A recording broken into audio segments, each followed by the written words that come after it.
Hey, how's it going? So Madeline, it looks as though it's just it's just us so far. I can't see anyone else that's been able to join us. But I hope you can hear me and I hope you can see. Um, Let me know if the video and the audio is good. And great, great, great, good to hear. Um, it's um, it's pretty rainy, pretty wet here in London this afternoon. So I hope it's a little bit warmer and a little bit nicer where you are. Um, but I was thinking about what we kind of covered last week, and actually I just wanted to show you. I decided to keep one of the pages that I've been working on with baby oil, and I'd noticed that I don't know if you can see it here, but you can really see how um, it's really kind of bled into the paper and sort of retained um, a lot of the oil into the page itself. Madeline says, very warm and sunny here, expecting 90 degrees. Ooh, I wish. I wish that we had it here. I could do with a little bit of sun. Send it my way, Madeline. Um, so, yeah, you can see actually, I think I was using the cotton buds and then the paintbrush, which actually worked really well by just sort of taking a tiny amount of that baby oil and just applying that in there. And actually, one thing that I want to try and get hold of is a blending stump. I don't know if Madeline's going to try and send me some sun. That's great. Yeah, I don't know if anyone else has been able to use a blending stump yet with some Gamsol or some other type of mineral oil. But I'm looking to get hold of one to just show you how effective that can be as well. But it actually got me thinking about how last week when we were talking about color schemes and thinking about ways in which how I kind of come up with my color schemes and whether anyone else had their own ideas. It just got me to think about how that can work and other ways in which you can come up with color combinations. And I just did this this morning. I decided to take all 48 of my Prismacolors. Oh, Madeline, you use a blending stump with Gamsol. Great. Do you have any examples of, or maybe there are images in the Facebook group where you've used a blending stump with the Gamsol, or do you use it? Do you use Gamsol another way? I don't know if you use it with, say, cotton bud or a paintbrush or something like that. But anyway, Madeline, not handy. So, do you mean? So not do you mean that you don't use a blending stump? Okay, I use the blending stump or a paintbrush. Cool, very cool. Yeah, do you find that actually what I wanted to test was whether a blending stump was better at kind of being able to mix the colors a little bit more consistently, because I find using a paintbrush with the Gamsol, I guess it just depends on your control of the paintbrush, but obviously a blending stump is a lot closer to a coloring pencil, so I just thought that might be a lot more effective. But just continuing with the color schemes, I just thought that I just wanted to take a little swatch of all of the coloring pencils from my set, and so just really simple, but just taking each pencil and just assigning it to each square on the page. But I just thought it was a really good way to be able to get a really good overview of everything, and it got me thinking actually about whether I could create a type of color chart or a reference point. So, I know a lot of people that don't keep their coloring pencils in tins and things like that, and they're just normally kind of chucked together in a jar or maybe like a pencil case or something like that. So I wondered whether being able to see all of the colors like this and then be able to refer to it in some way very quickly, so that you can pick colors, match things together, and combine them or create your own color scheme. So I was just thinking about how how, when I'm putting together, say, a series of color combinations like this, ways in which I would kind of think about it. And I suppose for me, very simply, we've got the very basic color chart there, but I'd like to kind of break things up in terms of whether something is a light, a mid-tone, or a dark, and or even put it to put it very simply, whether you're just taking a light color and a dark color, so that you're able to kind of this is the light and the dark color of these two kind of lilacs and violets that I've tried to blend together, and then I've got the this is the light, medium, and the dark, and then obviously just got the light and the dark blended together there. But I just thought that by choosing that first color and then referring to the chart, it's a great way of being able to see whether that purple is going to really work with a particular grass green, or maybe it will complement the blue quite well. And I actually just decided to pull out a book that I love to refer to quite a lot. I actually collect a lot of books on textiles, and I absolutely love carpets and rugs and things like that. And I just wanted to just show you some of the things that I've been able to pull out and refer to. I think, so in this example here, you can see some of the deep reds, these kind of lilac-y blues, and then kind of oranges as well. How using existing color schemes from patterns and other things that have a very limited palette. I think it'd be interesting to count the number of colors that are in here, but I'd imagine that in the same way, by limiting the colors that we're using when we're coloring, that it's a good kind of reference point. And you can see here there's just tons of ideas. I mean, I think in this example we've just got orange, yellow, green, like a dark green, and then a sort of blue color there. So that's just 4 colors that have been used to create this paisley design, or even this this kind of really nice, like poppy pink and fluorescent pink, and then a yellow, and then a gray, which I think works really well. So yeah, I just think that ideas for color combinations and ideas for combining and creating your own color schemes, they can be drawn from everywhere. I know a lot of people like to look at nature and use Pinterest, but I'm a bit more old school. I've got a lot of books on textiles and prints and things like that. So I like to refer to that one quite a lot. But yeah, if you're interested in it, it's called Textile Design, and yeah, it's quite a chunky one. It's by Susan Meller and Juiced Elfers. I can post the link to that if you want to check it out. So yeah, I mean, Amy, hi. Hi, it's Amy. So I'm a bit late, no problem. My sound isn't working on my computer for some odd reason. Ugh, no problem, Amy. I'll let you know that it's all good. But yeah, hopefully when you watch back on say YouTube or Crowdcast, Amy, hopefully you'll be able to catch everything on the replay. Yes. Oh yeah, Madeline. Yes, I will do. I'll post the link straight away. Don't worry. When the video is finished.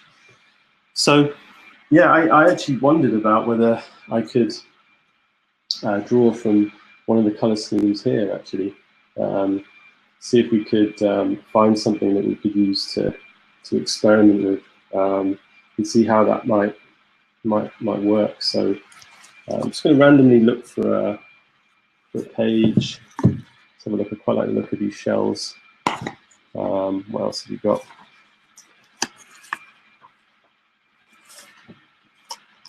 So many amazing colors in here, actually, and I love that because I think it gets really gets you excited to try and attempt to recreate the stuff and get you thinking about the way that you use color in a different way. I often find that I'm drawn towards colors that I'll start with, like a blue or a purple or something like that, and then I'll create the scheme around it. But here, here you can see, for instance, like using this kind of like aquamarine green with the purple and that bright red and orange.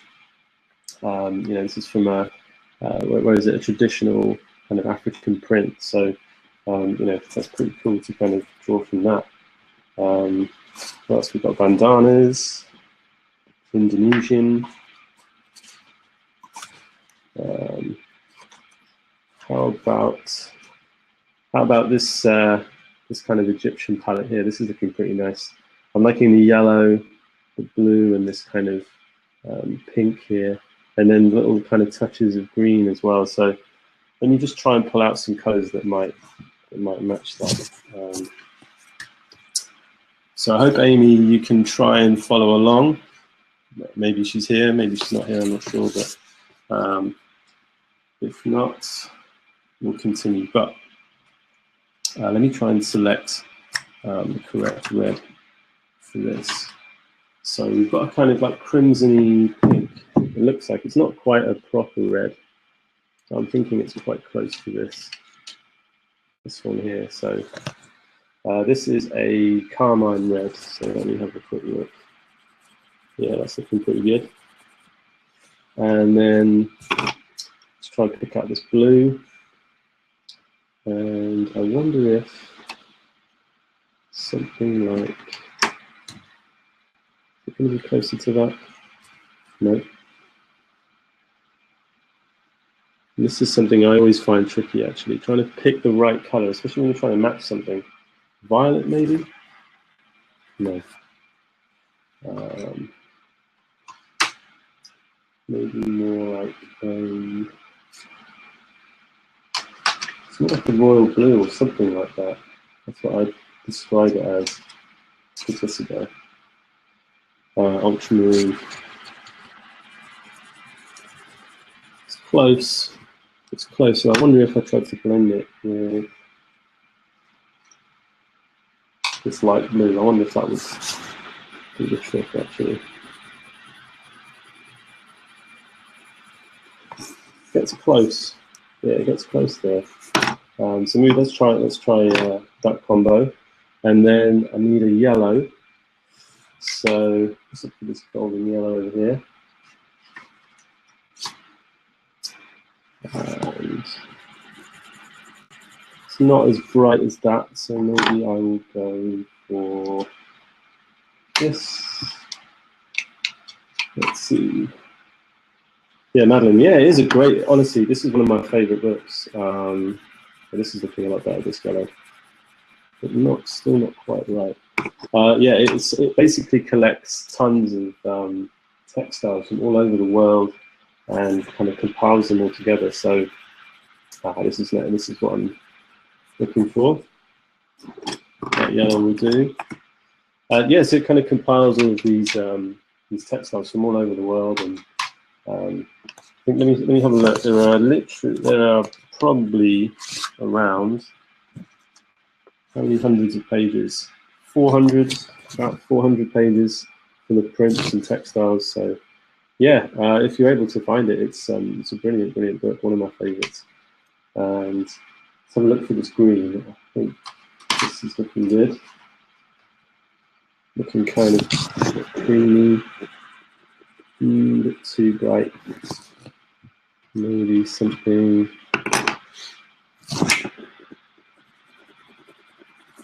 No, it needs to be have a little bit more blue. Maybe this one.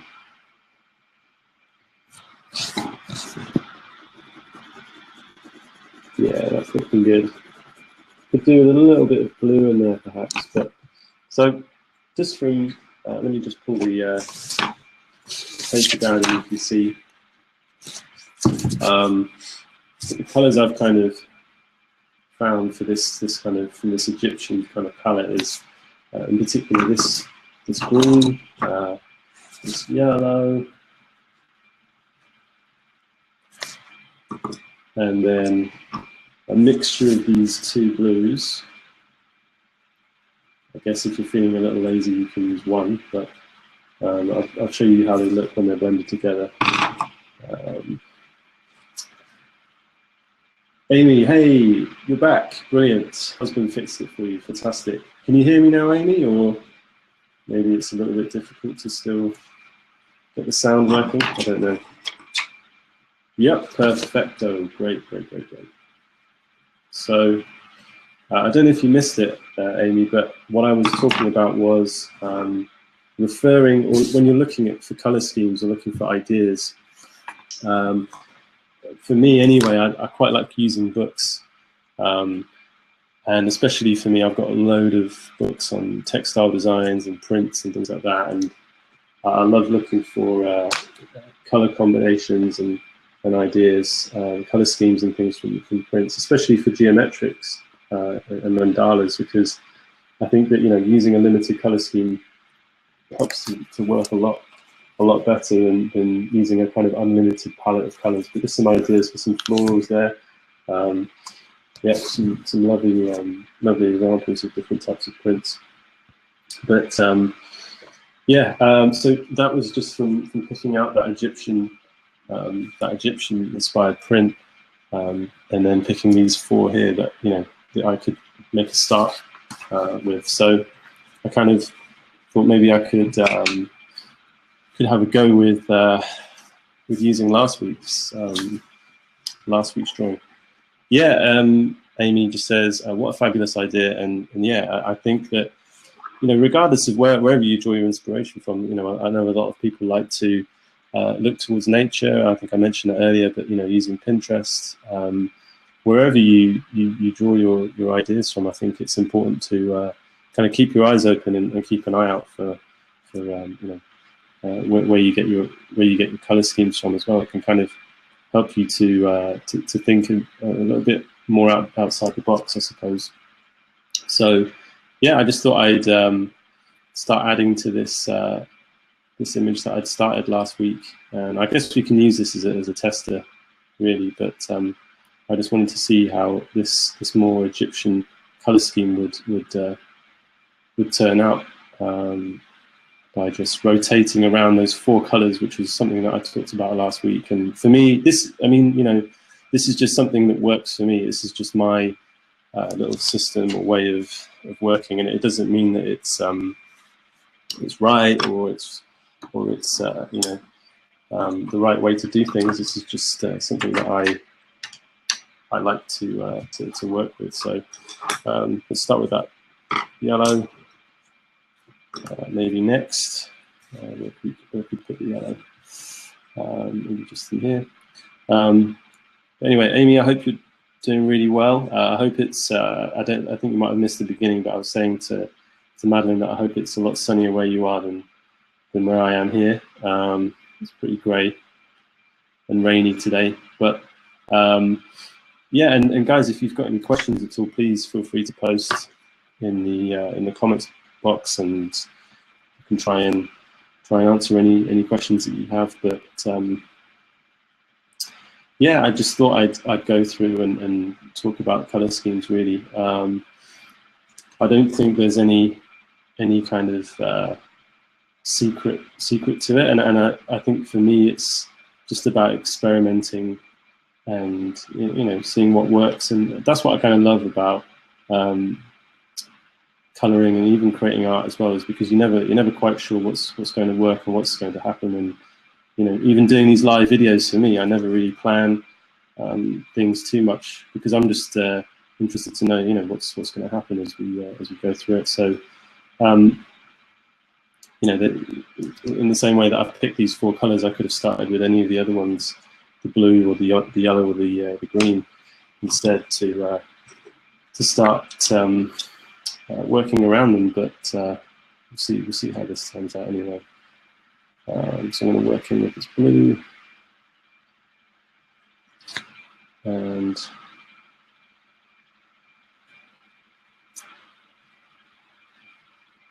this is where I'll go all quiet, because I love to just quietly get on with my colouring. But Amy, thunderstorms, tornado watches yesterday. Wow, afternoon and evening, more of the same today. No way. That's insane. I didn't realise you had such bad weather. Where are you again, Amy? I'm imagining you're in the States. Wisconsin. Oh, yes. Yes, I remember you saying that last week. Wisconsin. Okay, so what does that mean then? Does that mean if there's a tornado, do you guys have to evacuate, or what? How does that work? I can't say there's ever been a tornado in London, that's for sure.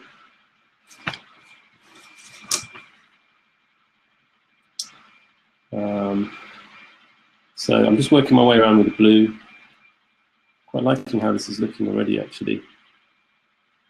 It could be quite nice to kind of change the motif in the middle. I mean, the color scheme that I'd used on the edge were using the orange, the blue, and the green. Madeline sends her best wishes, and she says, "Amy, be safe." Yeah. Shut those doors and batten down the hatches, as they say. But it could be another thing as well. I think when you're working with a limited palette, that you could use a particular scheme for one corner, and then you could reflect it. So you could reflect it in the opposite corner. So we could use the blue, the orange, and the green. And I think I used a kind of like a royal blue as well. So you could reflect that down here, or even have the four corners and then have another motif in the middle using a different scheme. Amy just says we have a tornado siren if a tornado actually forms and is close. Wow. So we have a bunker kind of thing close by that we will go to, and the town has a tornado siren, I should say. Yes, stay safe indeed. Wow, that's pretty serious. I didn't realize you guys had stuff like that, actually.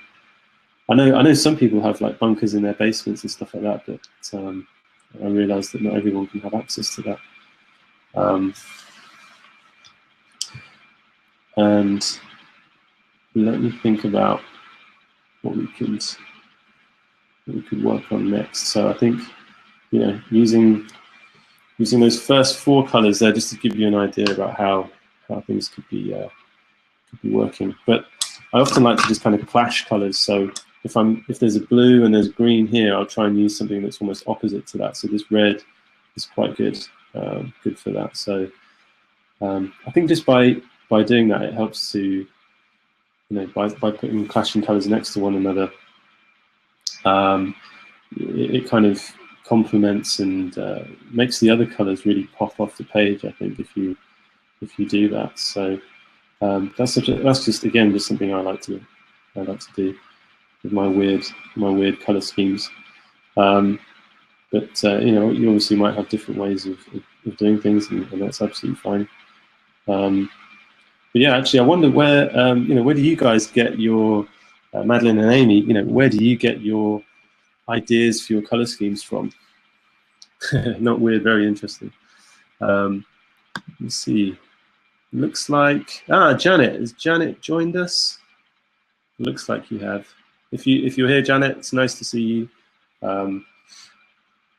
So yeah, what I'm going to do is I'm just going to finish this corner, and then maybe we could wrap up and think about what we could do next week. So what could we do next? So we've got the red. How about if this was the blue? That was the blue. This could be the yellow and the green, and then this could be the blue as well, maybe. Or maybe this could be the yellow, blue, green. What do I feel like? I feel like this could be nicer to be the blue, maybe. Let's give that a go. Amy says, I usually Google what I'm coloring for inspiration. Yeah, no problem. Nothing wrong with that at all. I just wondered, I'm just interested to know, everybody does stuff differently, so I'm just intrigued to know what you guys like to use, or whether there's anything in particular that you like to inspire you. Like maybe it could be that you're looking for, I mean, for instance, Amy, whether it's just, Janet, hey, thumbs up, cool. Hey, Janet. So yeah, I just wondered, in particular, Amy, whether it was, if you're looking for something in particular, say, if you're looking for birds, or you're looking at the patterns of, I don't know, a butterfly or something like that. But yeah, I'm just curious to know whether that's whether it's the subject matter or even just like looking at other people's color schemes for other things. Could be, you know, schemes for rooms, or I don't know. It doesn't even have to be related to what you're working on in particular. Yeah, I wondered if that was the case. Janet, I fell asleep, so joining late. No problem, Janet. Great to have you here. Don't worry about it. My my voice can send people to sleep, from what I've been told. So it's always good to have you here. So let me just drop this yellow in, and I think for the inside of here and here, I might just drop that red that we use as the background. Madeline, I have a question about your brilliant mandala. Yes, what colors would you use on it? It stumped me. And how would you use the colors? Like which one where? Okay, Janet. Hi, ladies, and Cole. Yeah, okay. So Madeline, do you know what? I haven't. What I really wanted to do today actually was to be able to print off some copies of the mandalas that I'd done on the Monday and the Friday, and to just experiment on some different papers. But do you know what? I'm going to make that a priority for next week. And so, you know, with the brilliant mandala, I think, you know, maybe you could try rotating around, you know, or even using a scheme where you're just using maybe a couple of colors to kind of rotate in and out of, or just to blend in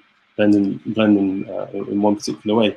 In fact, let me just try and pick up the coloring page that I've used before. Give me 2 seconds.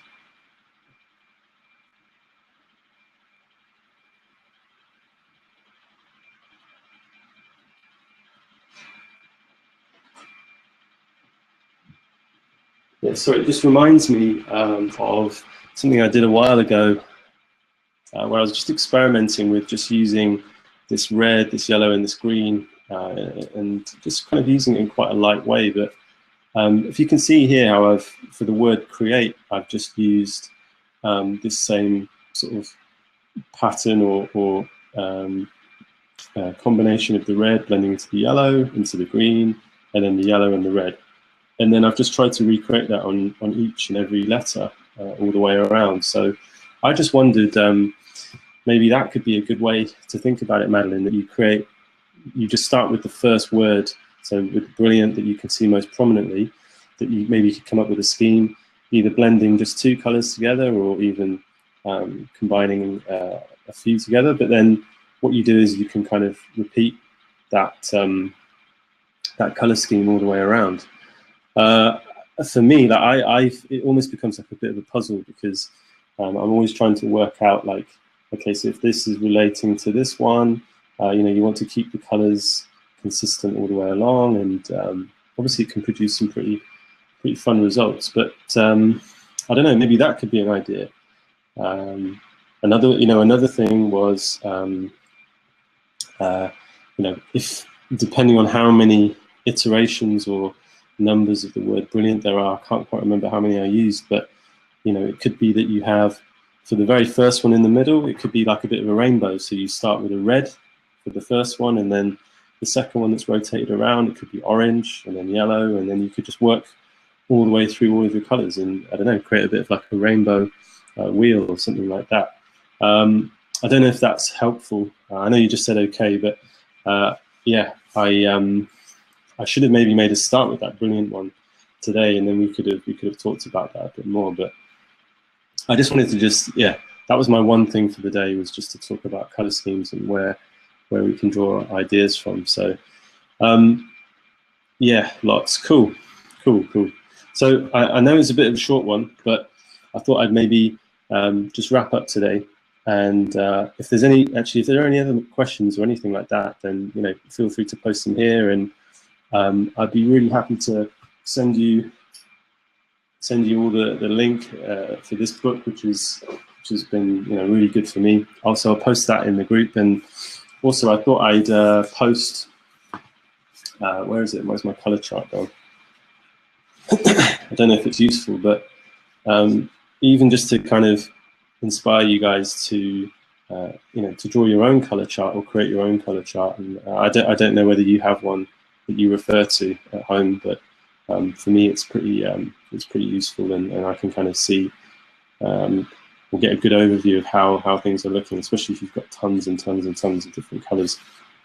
So anyway, yeah, Amy, thank you for the great ideas. Picking colors or how to run with a color theme can be really hard. Thank you. Yeah, I know it can be sometimes. I sometimes get really stumped when I'm just looking at the same colors, and you just think, oh, I can't combine them in different ways. But you know, there's always something new you can try and do. So I think I'll aim to wrap up today. But if you're watching this on YouTube, don't forget to subscribe to the channel, or you can join us on Crowdcast. It's absolutely free. It's every week on Wednesday. And don't forget to join the Facebook group as well, where you can see people like Madeline, Amy, Janet, and myself. And yeah, come say hello, and it'd be great to see you sometime soon on a video. So take care, guys. I really wish you a great week and weekend, and looking forward to seeing you again soon. So take care. See you soon.